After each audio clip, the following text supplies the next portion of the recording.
Our longing for Europe meant also a longing for the European Union since it was created.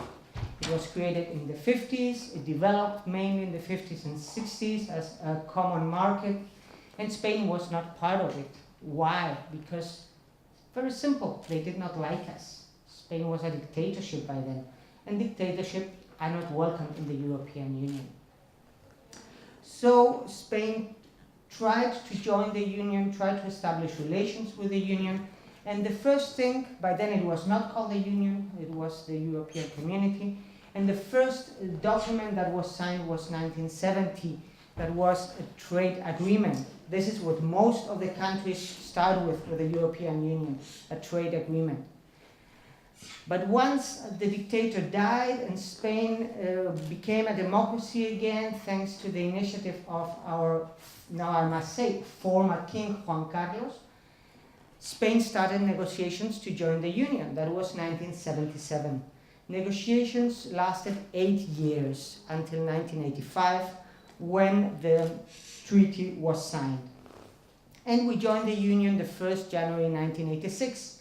This means by this day was the first day when Spain took part in the meetings, in the consultations within the European Union, and we built up an embassy, what we call the permanent representation at the European Union. So we are a member since 1986. And since then, we have even been chair presidents of the European Union several times. Before the Treaty of Lisbon, to become president of the European Union was much more important than it is today, because then one of the main tasks was to coordinate foreign policy and foreign action. The first presidency that Spain held was 1989. That means that only 3 years after becoming a member, 3 years after our accession, we were already granted the possibility to exercise the presidency. This means that when you join the Union, you must be prepared. There's no such thing as joining and trying out if it works or not. The main thing about negotiations means to prove that you're ready to take over all the responsibilities that are implied in being a member of the Union. That was 1989. I became a diplomat in 1992, so my first presidency was 1995. That was a second chance.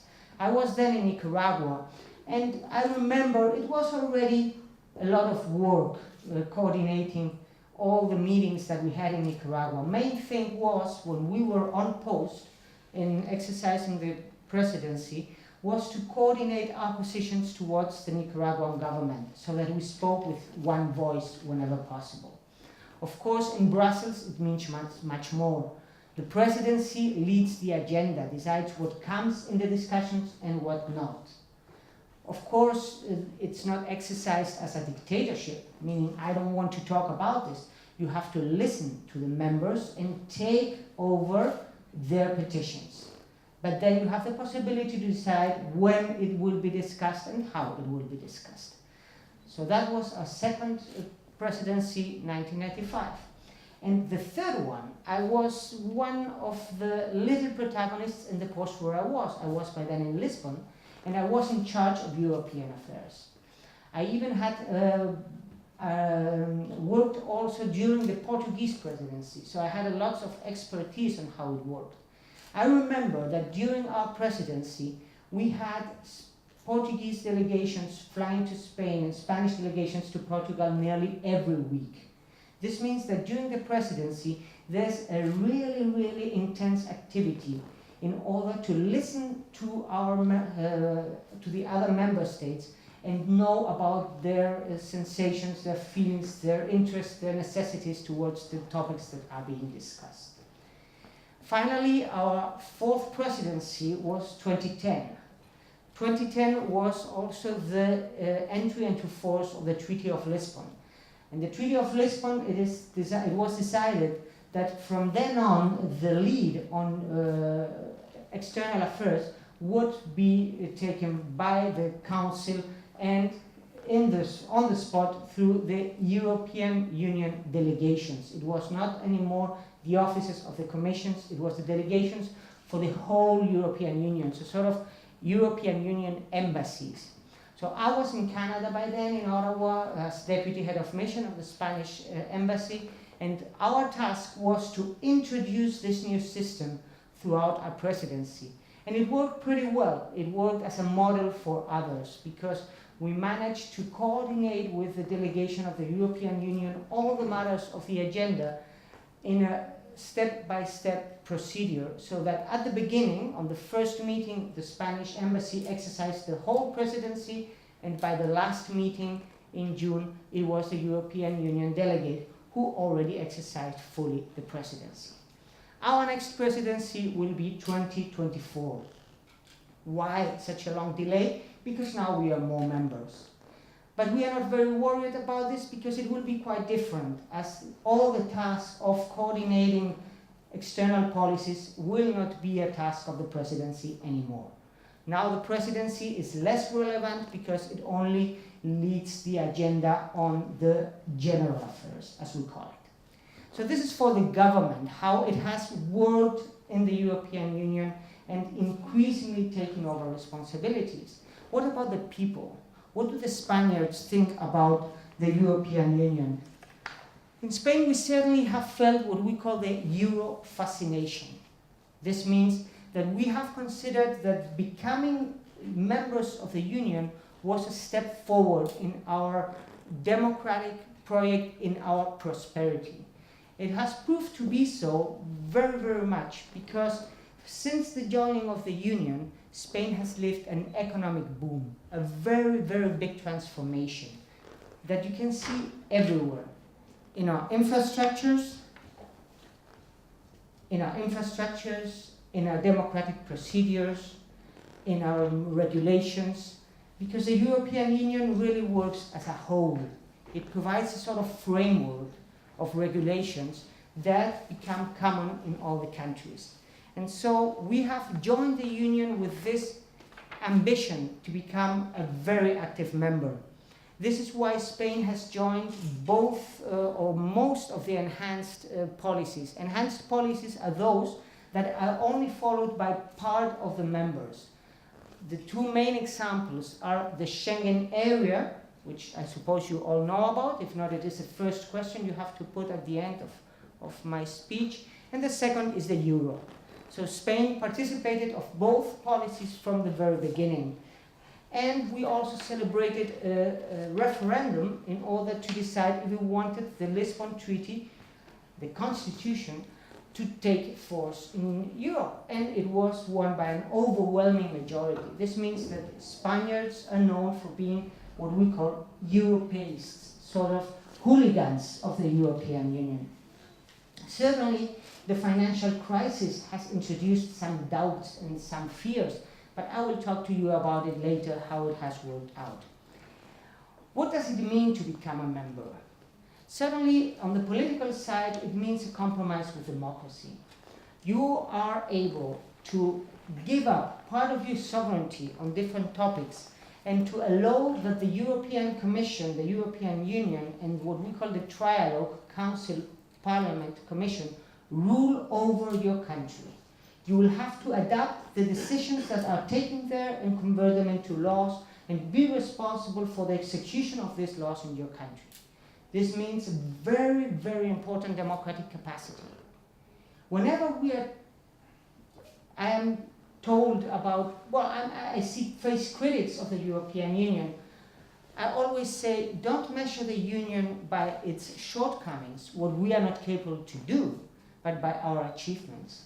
And whenever in any other continent you tell me that the country that is southernmost and the one that is northernmost or eastmost and westmost have the same regulations on, let's say, how the milk carton that you buy in the supermarket must look like, then you tell me about shortcomings. Because this is our greatest capacity, the economic one. It has been a real ambition to work out an internal market. It is not yet perfect. There are some sectors where there is not a European integrated market. But in most of the things that you consume every day, there is. If you go here around in Berlin, you will see that you can buy products from anywhere in the European Union. And all of them face the same regulations. For example, I as a Spaniard can go to a supermarket and buy Spanish products. Not exactly maybe at the same price as in Spain, because transport makes it a little bit more expensive, because the importer does not bring so much product as it would in Spain. But it is certainly the same, very same product that I will consume in Spain. You can only go to one of these shops, and I will give you an example of a Spanish one, to Zara, and see how it is already tagged in all the different countries. You can see the price there in euros for the European Union, maybe in crowns for some countries, or in British pounds. So that you just have to look at it and you see that it's the same product that is being sold all over Europe. Spain has also had an implication in the external relations of the European Union, because we have introduced a deep sensibility for Latin American affairs. Before our accessions in the Union, the European Union did not have a strong Latin American policy. Certainly, we have a history. The Latin America was part of the Spanish Empire. We speak the same language. We have a strong sensibility towards Latin American matters. And we have introduced, or we have led, a very strong and important policy of the European Union towards Latin America. And we also have a Mediterranean sensitivity, as we are part of the Mediterranean. So Spain has worked also very hard to have Mediterranean issues discussed in the Union. And finally, I will talk to you about what it meant to undergo this economic crisis and how we came out together as a union. And I think that we will come out stronger as we were. Because the European Union has always worked like this. Whenever there was a new challenge, it was difficult to task, it was difficult to face. But the European Union discussed it. Some said no, some said yes. It was hard. It seemed that we were making some steps back. But at the very end, the decisions take us one step forward. This is how it always have worked. Through crisis, we have been capable of identifying the mistakes that we had committed, the things that we had not done well, the things where we had not been ambitious enough, and then we overcome the situation. Spain was called by the Commission the land of reforms during the crisis. Why? Because we needed to do stronger and deeper reforms than other countries. Why is that so? Well, we all know that there was an international financial crisis. You all heard about Fannie Mae and Lehman Brothers and the problems with the mortgages in the United States and then in Europe. The problems with budget stability and all these things. Spain had a crisis of its own at the very same time. Why? Because we had developed a bubble on the construction area, on the construction sector. In Spain, nearly every little town was trying to double its capacity, building new homes and new industrial areas in order to attract investment. All the towns around the big cities, all the towns in the coast, there was a bubble. Too much was being built. Why was that so? Were we only responsible for that? Of course not. On one side, it was very easy to get a credit. What today is very difficult, by then it was very easy. Money was cheap.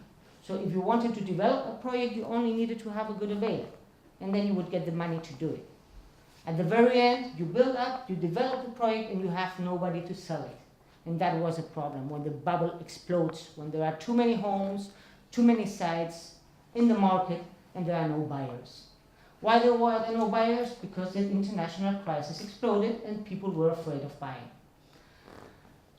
So what happened in Spain? That throughout all this time, many people had abandoned their training in order to join the sectors where there had good money. Tourism, because in Spain tourism has always been a very rich sector, and construction. And what happens after the bubble? Well, there are no more jobs in construction and tourism, and all these people who abandoned their training because they wanted to be waiters or they wanted to work in construction had no training anymore. We have to retrain them in order to be able to join the labor market again. So the Spanish government had the difficult task to transform the structure of our economic system through 3 different ways. One of them, the first one, very important, was the budgetary reform. This means the state has to decide, it has less money, what is important, what is less important, where do I can make cuts in my spending. I cannot spend as I did before, I have no money to invest, what do I do? So the government had to decide on how to spend less. For example, one of the decisions, which I did not like particularly, was to cut my salary by 20%. I was not happy. But maybe this way we could save, for example, some hospitals, because there was money to spend somewhere else. Financial reforms. We had a problem with credits and mortgages, so we had to revise the system. We had the banks, the small banks in Spain, had a difficulty because the people were not paying the mortgages, and they received the homes, the houses, and they did not know what to do with them. Of course, in their balance, they said, we are very rich because we have 1,000 homes. But there was nowhere to sell them, nowhere to convert these homes into money. So they had a credit problem. And we needed to restructure all the banking sector.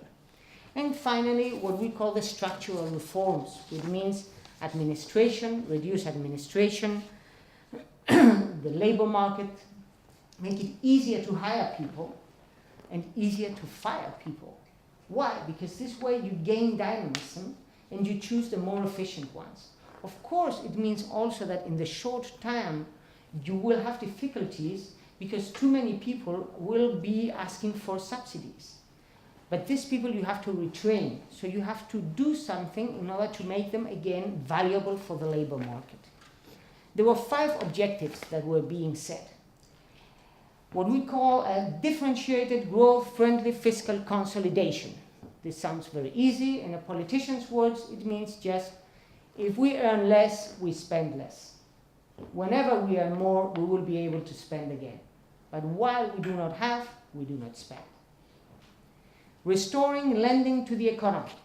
This is easier to understand. This means if you are an entrepreneur and you want to start a new business, whatever it is, open a bar, build a new chip, develop a new software, you will need something to start with. You will need money. And banks do not have the money, so we have to look for other means for you to get the money. Then another objective was called promoting growth and competitiveness for today and tomorrow. Again, very nice words for a president of the government to say in the Congress, but what does it mean? It means that what we have to do in the short term is to get our economy to be competitive and efficient again, to be able to export. It will be hard. People will suffer. People will have less money to spend.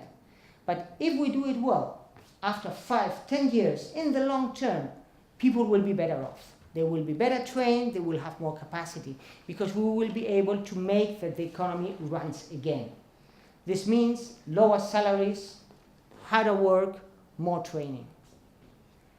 Fighting unemployment and the social consequences of the crisis. Spain reached a 25% unemployment, 50% among youth. These numbers are appalling. It takes fear. What future do we have for our youth? Well, our youth learns that the way is to be better than others, to know more, to be better trained, to do better than others. They learn to fight. And this means that the new generation of people who are now suffering to get their first job are much better prepared than the others. What has been a good consequence of this? That many of them have become internationalized. Spaniards are going out of Spain to look for these first jobs. People will say, but this is a brain drain, you're losing the best ones. We'll gain them back again in the future. They will get a better experience. They will get the job experience they don't find in Spain. We are not afraid by that. It's mobility, it's the 21st century. Europe has no borders. A Spaniard who comes to Germany, works here for 3-4 years, and then decides to go back to Spain or to go to the United States or to Australia will be better trained, will have more experience, will be better prepared for the future than the one who sits back and waits for something for him to happen. So these people, the courageous ones, those who make the step to say, I will take profit of globality, those are the ones who will lead the future. And finally, modernizing the public administration. This means making an effort to make the administration, the government, the embassies, more efficient, more open, more competitive, to sell better the idea of Spain, to be more efficient in gaining investments or economic relations with Spain, because this creates new jobs. Our job in the embassy, for example, is part of this. We have to get Germans to trust Spain, to travel to Spain, to buy Spanish products, to invest in Spain. And we have to help the Spanish companies to do the same in Germany. Because we want an exchange. This flow will make us richer. This flow will make us better. And this is what we believe in. And this is part of what we're doing today. You come here to the Spanish embassy, to this auditorium that was built with Spanish taxpayers' money, and which is now being modernized with Spanish taxpayers' money in order to use it as a diplomatic agent to help promote our country. This is what we do in Germany. And now I will talk to you less on Europe and more on Spain and Germany. The role of the embassy is exactly that, is to go abroad, go out of these walls and spread the message. The word originally, embassy, meant message, and the ambassador is the guy who carries the message. What message do we carry out? We carry out the message of Spain, nation branding. I think I spoke, some of you maybe were last week at the Institute for Cultural Diplomacy while I gave a speech on nation branding. Don't be afraid, I will not repeat the same stuff again here. But this is what we do. We look forward for the Spanish presence in Germany to be deeper, to be better. We create channels in order for institutions to relate with Spanish institutions, so that there is a flow of Spaniards, of ideas, of students, of teachers, of goods, of everything. We think that this will make us better, more competitive, that this will help build jobs in Spain, even if now they are not being built, although the last numbers say we are starting to build them. In the future, we will be able to build much more, because this will enrich our economy and our experience. We also work culturally in order to promote Spanish culture in Germany, to make people more aware of Spanish products. There are 9 million people, 9 million Germans who travel to Spain every year as tourists. And they spend good money while they are in Spain. We want them to spend good money in Spanish items also when they are in Germany, to know Spanish culture, to buy Spanish products, to continue living the Spanish experience. This is what we try to do. This is what will help us get our position back.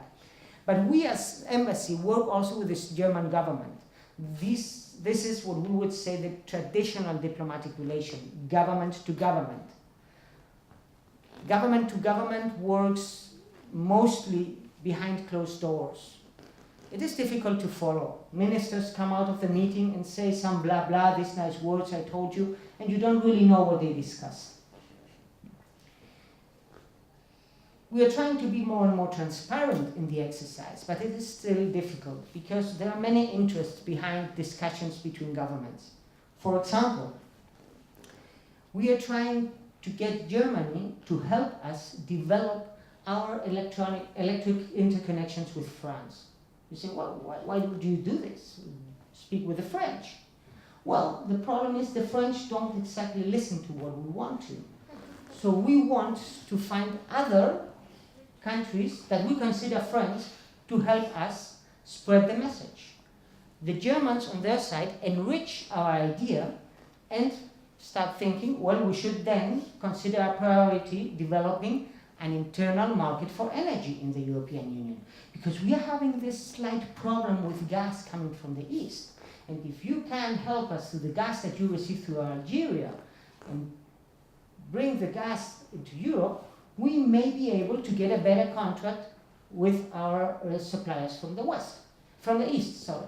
So you see, what we try is to look for common interests where we can work together, Spain and Germany as governments. And most of these interests have their playground in the European Union. Most of this we prepare in the capitals, but then is discussed in Brussels. And in Brussels it is discussed with 28 members, not just Spain, Germany, France, in these smaller conversations that we hold. And why do we say we want to work with Germany? Why don't look for another country? Well, certainly because Germany has a leading role in the European Union. Germany and France was the axis of the existence of the Union. To bring peace was the main objective. Peace after war. And this axis is the main rotating axis of the Union. And this is why we want to be on board with Germany to discuss with France. With Germany because Germany is the strongest country in the Union and a very valuable partner. This is why we have a specific interest to work better with Germany. And why we want to work better with Germany? Because Spain is one of the 5 big countries of the Union. We must also exercise a servant leadership. Now we are looking to the agenda of the future of the European Union. The European Monetary Union. This means one step forward in the integration in the economic area. There where we fell short when we built the euro, we want to develop it now because we have seen through the crisis that we had some weaknesses. And we have to check these weaknesses and correct them. We have to fight unemployment. And we see that it is easier to do in a European perspective. We develop mobility programs. This means European money that goes to projects where people from one country can go to another country to learn, to study, or to work. And we are working also on migration. Why migration? Because Spain is one of the border countries of the Union. We receive lots of immigrants from the south, people who come to Europe looking for, let's say, a sort of economical paradise, which is not. People arrive in Spain and they find out that there were no jobs for the Spaniards, there are less jobs for those who come from abroad and don't speak the language. But we are still the border. It's in the south of Spain where the people come in. And so we have to face it. And one of the topics that will be discussed in the future and will have enduring consequences is climate action. Maybe you have followed the discussions in the United Nations about objectives to reduce pollution and to be more efficient. Europe is certainly one of the leading areas in the world in this matter, if not the leader, absolutely, in terms of objectives and ambitions in climate action. We have to work hard on this matter. The Spanish attitude is always to look ahead those topics and to work in the long term. Working in the long term means not to be afraid when we have to step back in the short term. I explained to you before how the European Union has been built through crisis, through moments where people would say, I'm not more interested in that, I want to leave. We have had several moments of these in the history of the Union. But as we always endured to go ahead, it has worked out pretty well. And all these matters have helped the European Union to become stronger. Whenever there's criticism and people say, well, the European Union is this big elephant that moves with difficulty, we say, well, somehow it is difficult if you have an elephant with 28 legs. It is quite difficult for the elephant to move quickly. It moves slowly, but because the ambitions are very, very deep and very, very long-reaching. And this is why it is so hard. But this is also why all the countries in the surrounding of the European Union want to join. And this is also why all the countries want to work with the European Union and sell their products in our economic space. This is why Canada wants to sign a comprehensive economic agreement, and why the United States have now started negotiations also to work on a transatlantic, very, very increasing trade agreement. Because the European Union is a heaven of richness and prosperity, even with all our problems. It makes us stronger. It builds up a European character. It means it builds up something that is new, that is not a state, as it was. It's not an international organization. It is something that we are creating step by step, and you are a very part of it. So this is what I wanted to tell you about the European Union and Spain. I have briefly talked about Spain and diplomacy. And I want to show you very briefly something about the building where we are. Because this is an historic building that has a nice story behind it. The building was constructed during the war, during the Second World War. Spain owned, let's see if this works. Yeah. Spain owned a nice building, a nice palace, very close to Potsdamer Platz. And the German government by then wanted to develop a new project of the city of Berlin called Germania. And they wanted to build two big axes, north, south, east, west, that would meet in a huge dome called the Volkshalle, with a capacity for several, I think it was 150,000 people. And this would be the great capital of the future. And to build this, they had to, well, renew some of the streets and destroy some of the buildings that were there. Of course, they could not expropriate the Spanish government, say, you just have to leave, we want to take this building and destroy it. So the agreement was to compensate us with a building of a new embassy. Here you can see where we are, in this corner, and where our embassy was. The idea was to create a diplomatic neighborhood where all the embassies would be together. Here you have other maps where you can see how the axis was going from one side to the other, and at the very end in the north, the dome. And so the building was started in 1938, this was the model, following the prescription of the architecture of that time. It was, these parts are really boring, but it was really difficult time because it was in the middle of the war. So the construction lasted from 38 to 43. And in 1943, this means during the war, we were given the keys to the embassy. And the new ambassador moved in and found out that the building was much bigger than our previous one and had no furniture for it. And he asked our ministry, oh, send me more furniture. Of course, I said, well, it's impossible to send furniture by now. Try to live on with what you have. So he only decided to live only in one part of the embassy, and this saved his life. Because in November 43, a bomb fell in the embassy, and I will look for the picture directly, boom, and there you see the effect of the bomb. It's now we have a panoramic elevator in this area because it broke the facade. But it made it impossible to stay, and he had to leave 1 hour later. He left west looking for the Americans who were coming from Normandy. And the building was abandoned. Nobody cared about it. It was somehow rebuilt in order to not be dangerous, because it wasn't really in a land of nowhere behind the sea. And finally, it was rebuilt in the 60s to host our Consulate General in Berlin. You would say, where was the embassy? Well, the embassy was in Bonn, because Berlin was not the capital of the German Federal Republic. That was the country with which Spain had relations. And so we opened an embassy in Bonn, and we decided to have a consulate. A consulate is a small branch of an embassy, to have a consulate in Berlin. And it was finally rebuilt. As you can see, this is how it looked like. In the 90s, after the reunification of Germany.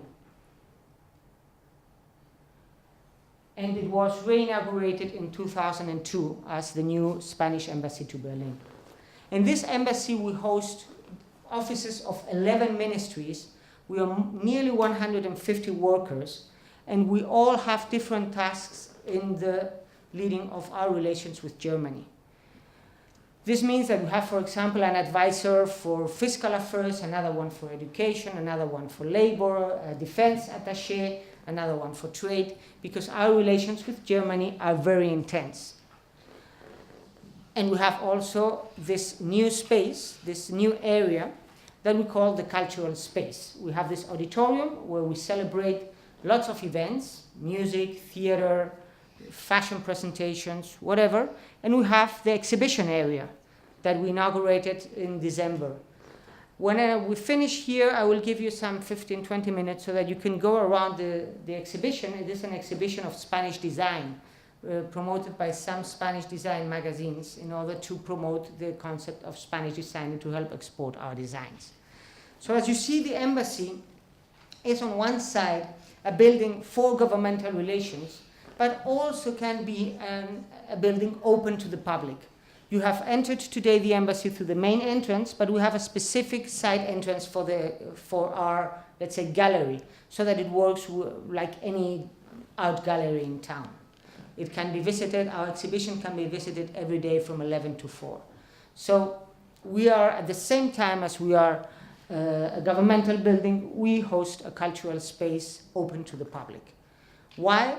We go back to the origin of our functions because we want to be open to the German public. We want to seduce the German public with the idea that Spain is a good place to buy, consume, invest, or live. And now I'm open to your questions about everything I said, everything you want to know of Spain diplomacy that I can answer you, or any other question that you think will be interesting for the others. This means there are many Spaniards in Germany, but also in the UK or in France. Of course, in the short term, people see this as something negative. They think the best people are going. But this migration, Spain already lived an experience like this in the 1560s, and it proved to be successful in the sense that, first, people who go liberate the pressure on the local market. It makes it easier to get a job in Spain. And the people who go gain more experience, they gain an international experience. And there's something about Spain that makes that most people want to come back. I don't know what it is, maybe the food or the sun, but people usually want to come back. So when these people will want to come back, they will be better prepared. And as they left the pressure on the local market will have it easier to expand. So when they come back, the local market will have expanded already and they will find better conditions. So in the long term, if you train the people adequately, you will find that emigration and after their return enriches your training capacities and your added value in the economy and enables you to develop an economy that is based on a higher added value. That means something that others cannot produce. So at the long term, in the short term you suffer. You see that people are going, that they are not well trained. But if you work things out well, within 10 years you will find that in Spain you find the people who stayed in Spain, who had the opportunity to develop, had to be more competitive in order to regain the exporting capabilities. And the ones who left, if they decide to come back, they will enrich our society with their experience. So we will be much better off than we were. People always say that, I don't know in what language, if it's Chinese, is there someone among you who knows Chinese, that crisis is seen in Chinese as an opportunity, as something positive, no? Am I right? So crisis as an opportunity. Crisis as a means to be better. As I have a problem, if I work on the problem well, I will be better than I was before. If I never have the problem, I will never face these shortcomings. So the problem helps me to be better. It's like when you're in love, you know?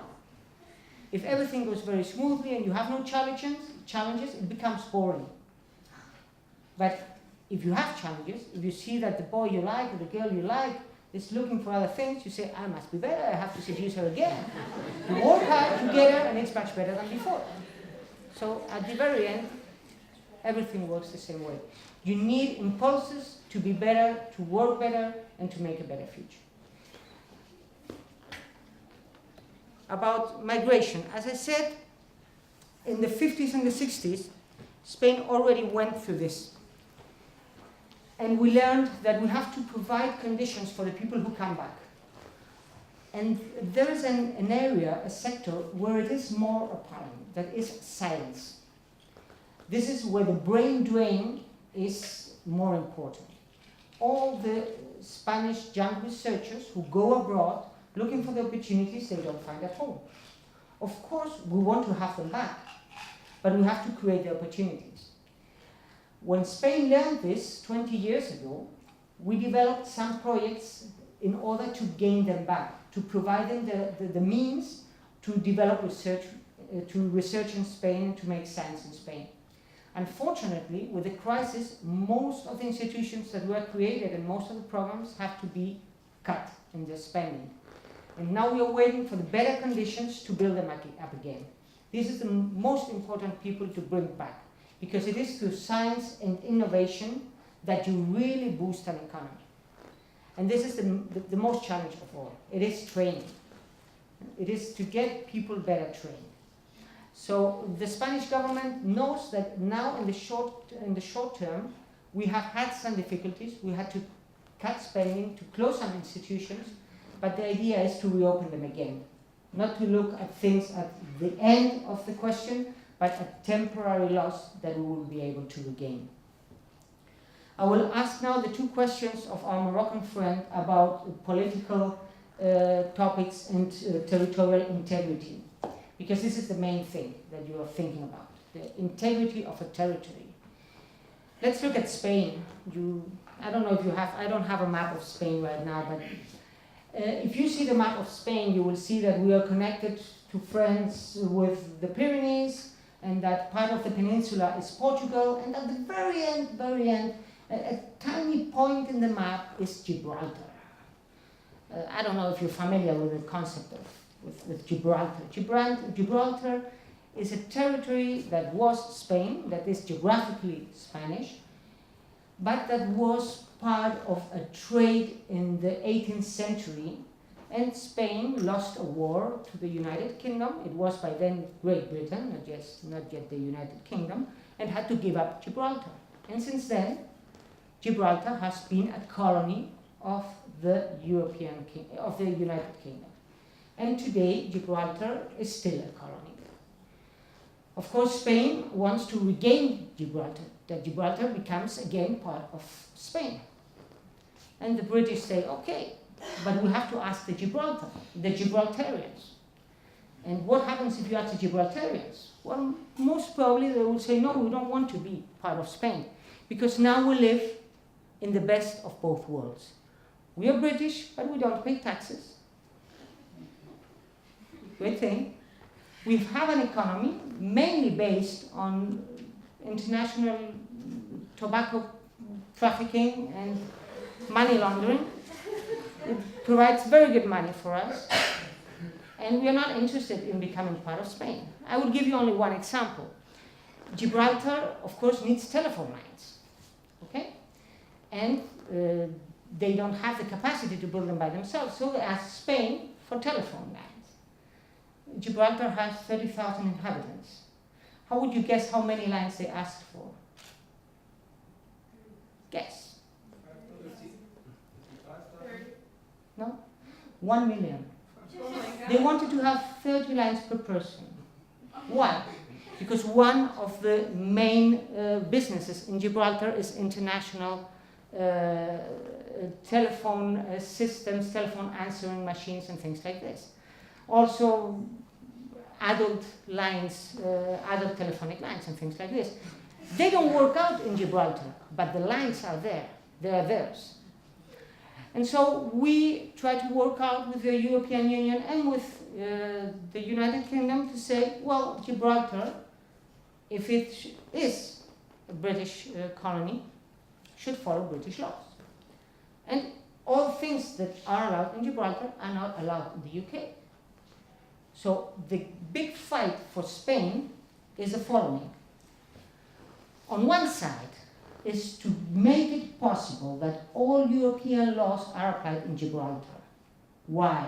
Because this will beat the illegal parts of the economic system that make still Gibraltar a rich haven for people. If we manage to do this, Gibraltar will not be economically independent anymore and will not have the desire to be on their own. On the other side, we have to seduce Gibraltarians because it is democratic. They should be asked what they want, even if in the treaty there's not such a thing. The Spanish government would like the British to do the same they did in Hong Kong. Give it away. Say, but you forget about the thing.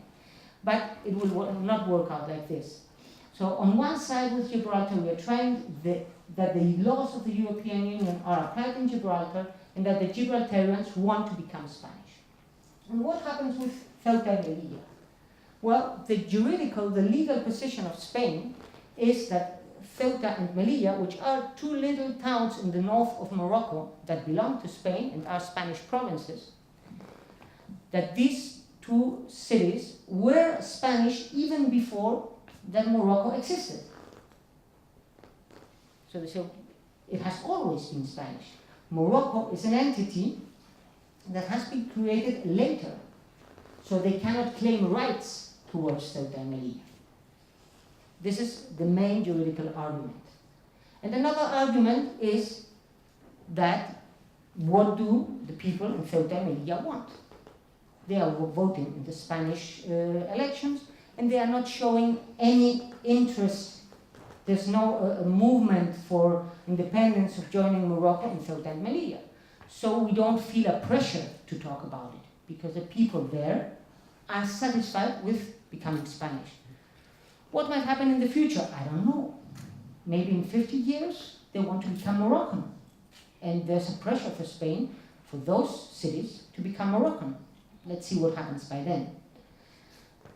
And now my favorite question, that was about the Spanish football tradition and the mechanisms that led to it. Well, I don't know what really we understand by a tradition, because I wouldn't say that there's a Spanish tradition. It's too young to be a tradition. In reality, what happened in Spain in the football world was learning what others did well. Spain was a country that never succeeded in the sense that they never went past the quarterfinals. Well, it was not bad by itself. If you're in the quarterfinals, you're one of the 8 best in Europe or in the world or whatever championship you're playing. Of course, if it's a championship by only 8, it's not a great merit. But in other championships, it is. And so Spain was trying to be better, but it didn't work. And what phenomena happened, let's say, things happened in the world that all of a sudden made Spain a leading team for 6 years until the catastrophe and the apocalypse appeared in June. Well, there were several factors. One of them was the Champions League.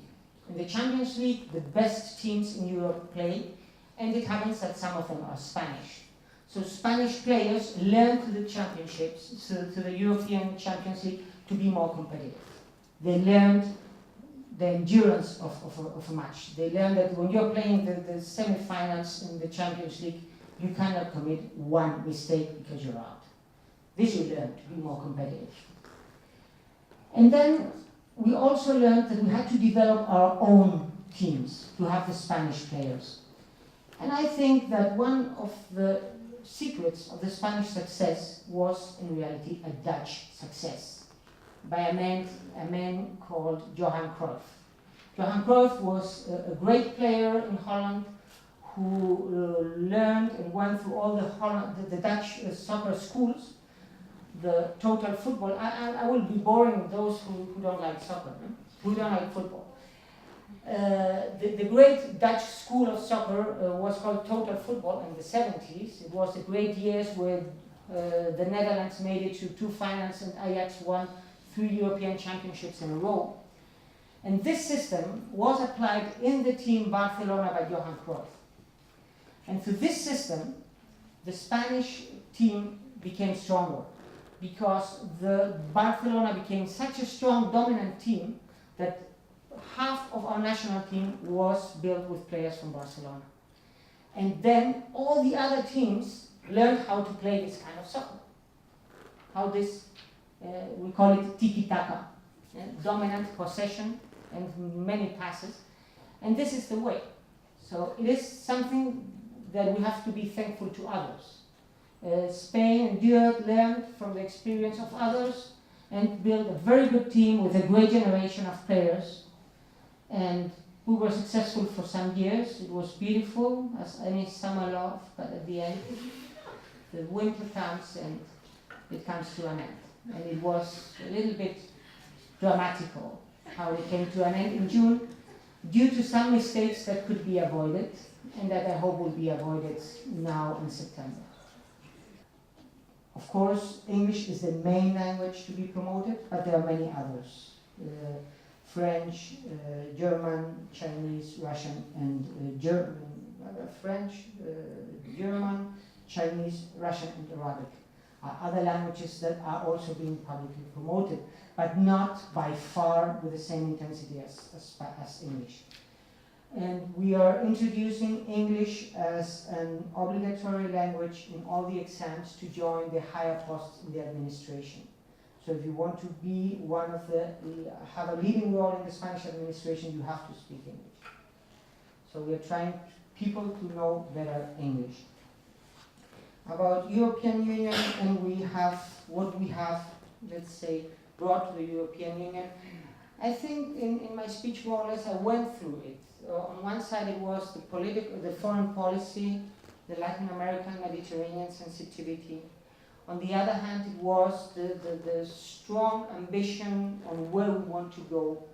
And this is, I think, the most important thing that is valued by our partners. The fact that they know that Spain will support all the projects that lead to a deeper integration into a stronger Europe. Because this is what we believe in the long-term factor of integration. So this is why we support the short-term policies, even if they are hard to look after. I will give you an example. When we joined the European Union, we had to transform our economic system. For example, I used to spend my summers in a small town in the north of Spain that was basically devoted to fisheries. Now they don't fish anymore. Why? Because we had to restructure our fishing sector in order to join the European Union and be more competitive. We have less fishing business, but they are stronger and more competitive. This is one of the costs that we had. And even though the people who had to be retrained and develop another activity are still voting for European matters and have still a strong sentiment for Europe. Why? Because we think that at the very end, integration is the best thing for all. And this is what makes us more reliable. I think the word is reliable for our partners. They know that Spain will not doubt, will not hesitate to promote Europeanism and European policies. Germany imposing measures in Spain. This is the dogma because newspapers have to sell newspapers. And if you say that everything is agreed, they don't sell the newspapers. Germany cannot impose anything to the Spanish government. It's impossible. We are sovereign. We make our own decisions. Another thing is that the Spanish government says, these Germans, they went through some similar reforms in 2000, 2004, and they are successful now. So maybe they were right. So maybe we do the same. We will be better off in the future. So maybe it is a good idea to do it. And they will make the decisions on their own. Germany can be a model, a leading model, but it will not impose the policies in Spain. Of course, if you write this in the newspaper, you won't sell one. But if you say, let's put an example, a nice example, because I lived it when I was here. Rajoy comes to Germany, our president, and meets Chancellor Merkel. They sit together for several hours, they discuss many things, and they come out together and give a press conference. What will likely some Spanish journals, newspapers say? Rajoy goes to Merkel to show that he's doing his homework. This is what they will say. No matter what they discuss, this is what they want to say. In reality, Rajoy was coming here to say, throughout all these procedures of reforms, we are facing some difficulties. How did you solve them? And the Germans said, we solve them this way, this way, and this way. And we said, well, those two things are applicable in Spain, the third one not. So let's try to take the good experience of Germany and Spain. I will give you only one example of what we are doing. We are trying, you're all not Germans. It means foreigners in Germany, is it? Yeah? No Germans at all? Sure. Okay. Duale Berufsausbildung. Dual professional training. This is something that Germany has developed very well. They have a very good system. Of course, with problems, with difficulties, but it works very well. It enables people to learn a job, and while they are studying, to have a professional or already a labor market experience.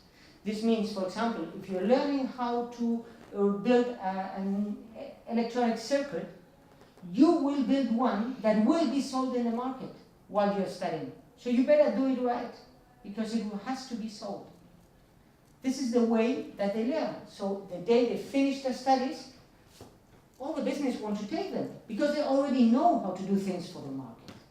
In Spain, we don't have this. We have an extraordinary theoretical training.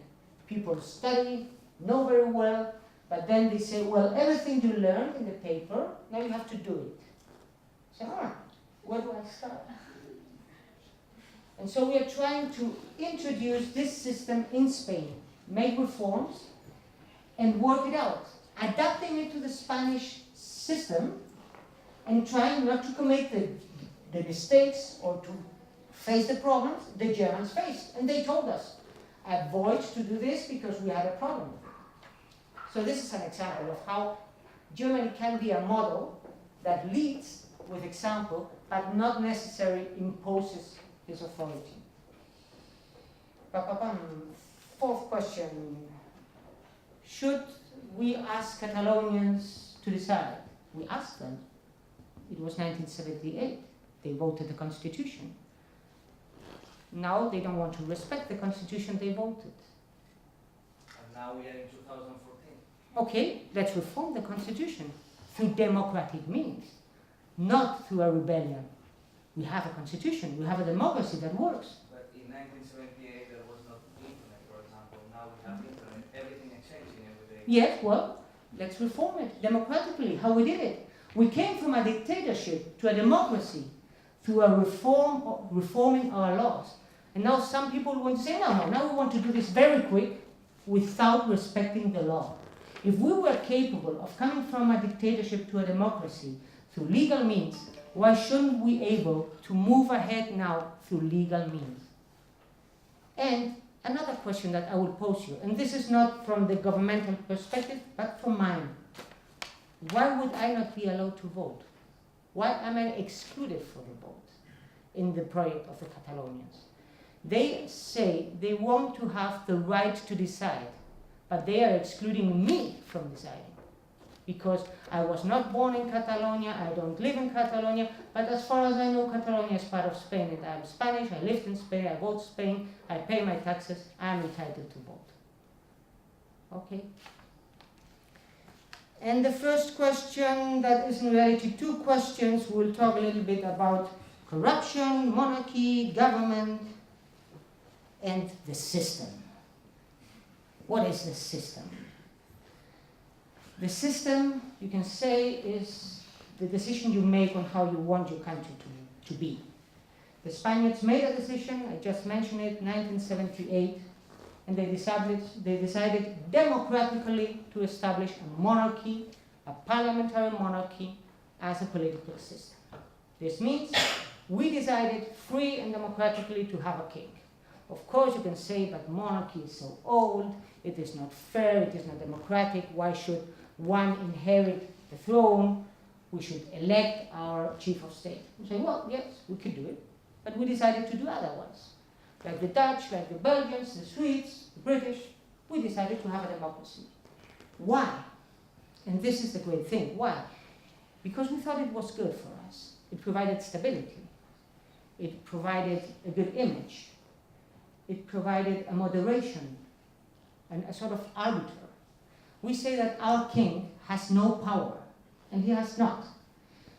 But he has what in Latin is called auctoritas. He has an authority. He's listened to. He has the capability to talk to people, to influence them, to lead. Of course, we would like him to lead by example.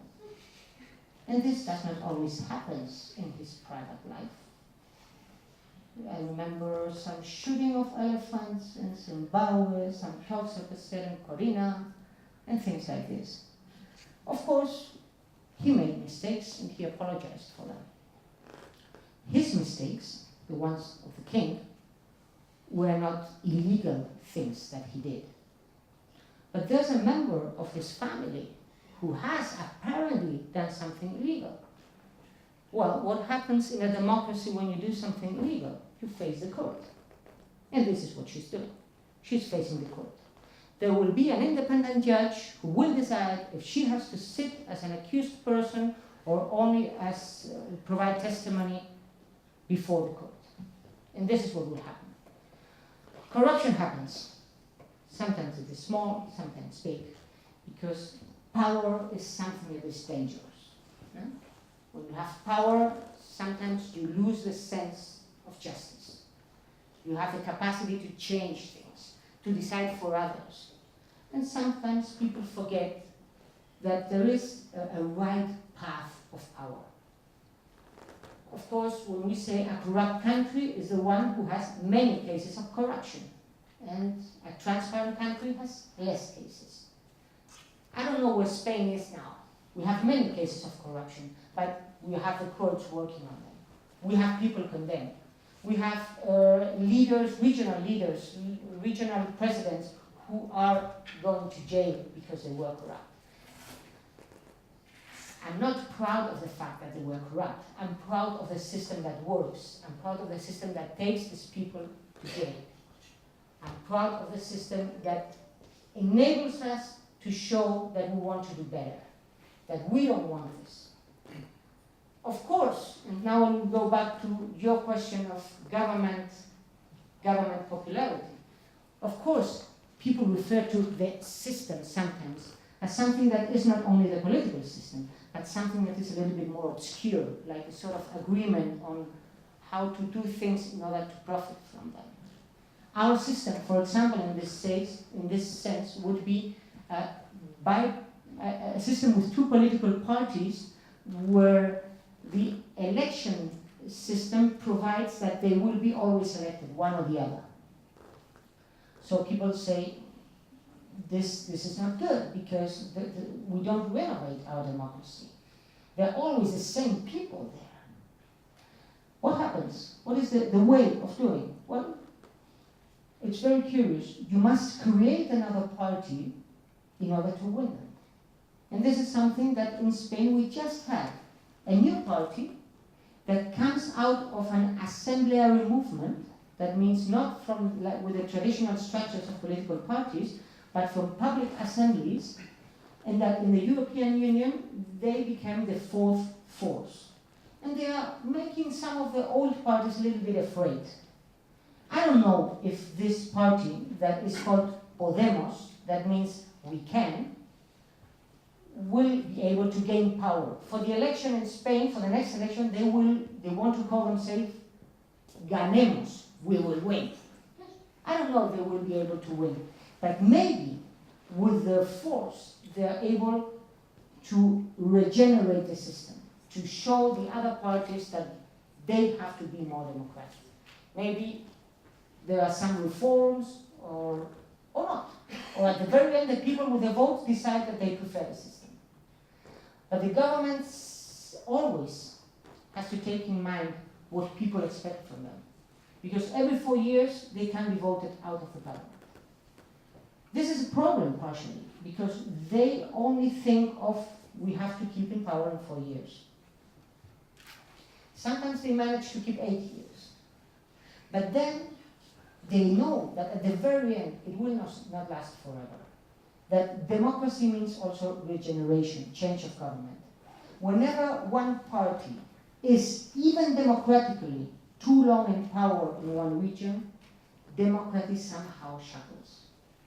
I don't have to give examples in Germany, in Mexico, or in Spain. We have it everywhere. In regional elections, in local elections, people who stay too long in power. I was in Canada and I learned to know a wonderful Canadian politician called Hazel McCallion. She had been the mayor of Mississauga, which is a city outside Toronto, for 25 years. Amazing. People loved her. She was a character. And when I met her, I told her, what do you tell them for the next election? What do you want to do? How is it that there is something you have not yet achieved after 25 years? Because you have to be better. And she did not answer my question. She knew that her election, her capacity was a charisma, was that she was really a great personality. And people just loved the way she worked. But in the long term, there was something lacking.